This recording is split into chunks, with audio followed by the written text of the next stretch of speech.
తెలంగాణలో గ్రూప్ 2 పరీక్ష మరోసారి వాయిదా. రోడ్ సైడ్ టిఫిన్ బండి దగ్గర ఇడ్లీ దోశ లాగించిన హరీష్ రావు. రాజస్థాన్లో కొత్త ప్రభుత్వం కీలక నిర్ణయం.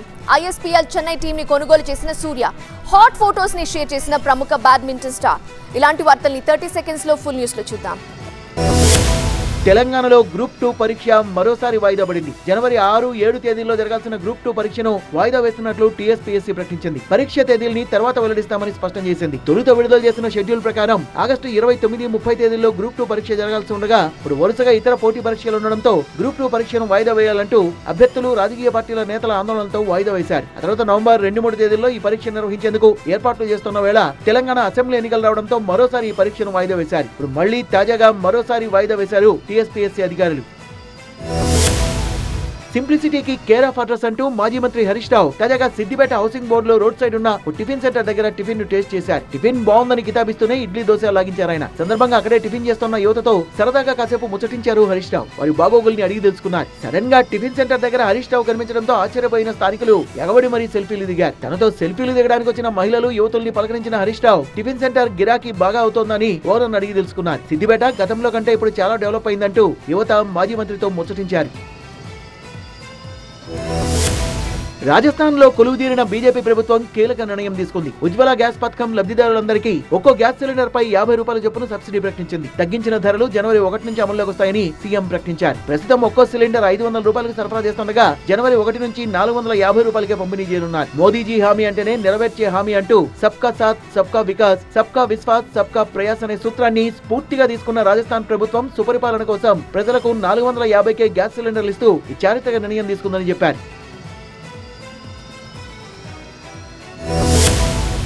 గతేడాదితో పోలిస్తే ఈసారి రాచకొండ కమిషనరేట్ పరిధిలో క్రైమ్ రేట్ బాగా పెరిగిందన్నారు police commissioner Sudheer Babu. Last year కంటే ఈసారి 6.8% నేరాల సంఖ్య పెరిగిందన్నారు. గతేడాది 27,664 కేసులు నమోదు కాగా ఈ ఏడాది 29,166 కేసులు నమోదయ్యాయని తెలిపారు. అలాగే సైబర్ క్రైమ్ కేసులు 25% పెరిగాయని చెప్పారు. చిన్నారులపై లైంగిక దాడులు, మర్డర్స్, కిడ్నాపులు పెరగగా చైన్ స్నాచింగ్, రేప్ కేసులు, సాధారణ దొంగతనాల కేసులు తగ్గాయన్నారు. 282 డ్రగ్ కేసులు నమోదవగా 698 మందిని అరెస్ట్ చేసి 12 మందిపై పీడీ యాక్ట్ నమోదు చేశారు. మహిళలపై నేరాలు 6.65% తగ్గాయన్నారు సిపి సుధీర్ బాబు.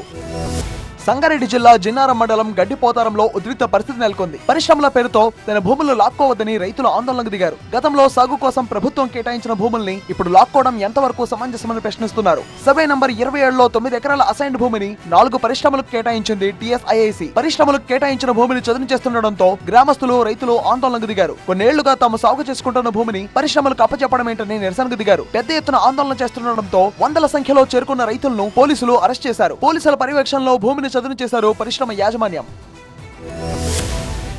అల్లూరు జిల్లా సీలేరులో అంతర్రాష్ట్ర గంజాయి ముఠాను పట్టుకున్నారు పోలీసులు. 1.5 కోటి విలువైన 725 కిలోల గంజాయిని స్వాధీనం చేసుకున్నారు. గంజాయి తరలిస్తున్న కారును సీజ్ చేశారు. మహారాష్ట్రకు చెందిన 2 స్మగ్లర్లను అరెస్ట్ చేశారు. పరారీలో ఉన్న ప్రధాన నిందితుడి కోసం గాలిస్తున్నారు. ఒడిశా నుంచి మహారాష్ట్ర గంజాయి తరలిస్తున్నట్టు గుర్తించారు. ఒడిశాలో పశువులంక ప్రాంతంలో మరికొంతమందితో గంజాయి కోసం డీల్ కుదుర్చుకున్నారు. టీఆర్సీ పాఠశాల వాహనాన్ని ఆపి తనిఖీ చేసిన పోలీసులు గంజాయిని పట్టుకున్నారు.